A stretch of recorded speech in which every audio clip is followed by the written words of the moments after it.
So I somehow got the flip to work again. I'm running on lithiums. Thought a little bit more voltage might help, but it either is or isn't, or it's just probability that's working right now.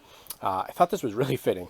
So I just refurbished the Deforester, which anyone that's been coming to this channel for long enough will remember from the earliest videos in the channel. I built this back when I was in high school in 2007 from a junk lawnmower and some batteries, like thrown away discarded batteries from a hospital. Despite the fact that these batteries have been thrown away, they're still running to this day. There you go with the date, if you can read that. But what I thought was funny was, these are from 2007, the batteries, but the flip is also from 2007. And this lawnmower and this camera kind of like coincide with the same time frame. So yes, this is sort of a nostalgic video, unlike the last one where I said it wasn't with the 480. Something I did to this lawnmower was I installed a bolt hair that could thread into the bottom of the flip so that you could end up with a sort of like first-person mower experience. That looks something like this. So this is actually attached to the mower right now. If I can keep the flip running, I may mow the grass with this in this configuration today because it's kind of funny. The grass is actually very high right now because this mower, despite serving me for well over a decade, finally had some issues with the motor. The bearings needed to be replaced as they had essentially worn out. It's worth noting that I don't store this inside or even under coverings. It's just completely exposed to the elements all the time and has been for over 10 years, almost 20 years now. So there's going to be rust and other issues like that.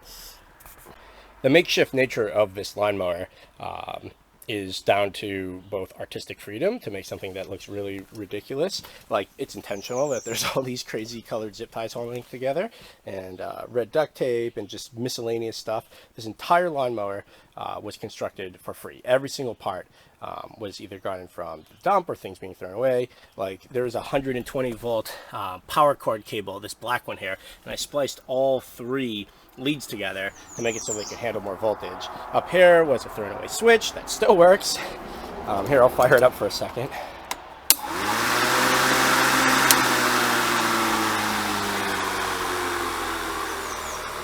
Sounding so strong right now. It hasn't run this good in probably 5 years. The blade is sharpened. I just recently removed all the steel components that hold the motor together, like the plate, the adapter plate on the bottom. And actually, I'll flip it over so you can see that. So if you see that silvery, shiny, chrome-looking plate, that was rusted like you would not believe. I wire brushed the whole thing, and then I put it in Evaporust, which works really good. The same thing with the nut that holds it together. And once I got them nice and clean, I spray painted them up with anti-rust spray paint. I put new bolts in there, all new hardware. The old ones were ridiculously rusty. I sharpened the blade. Despite all the rocks and stuff I've ever hit with this blade, you'll notice that there's like no dents in it, which is kind of crazy. And we should be ready to go. This is not going to show up on camera. I made a small cap for... So the motor is just exposed, and is this even recording? Testing. Hey, look at that. It works. All right.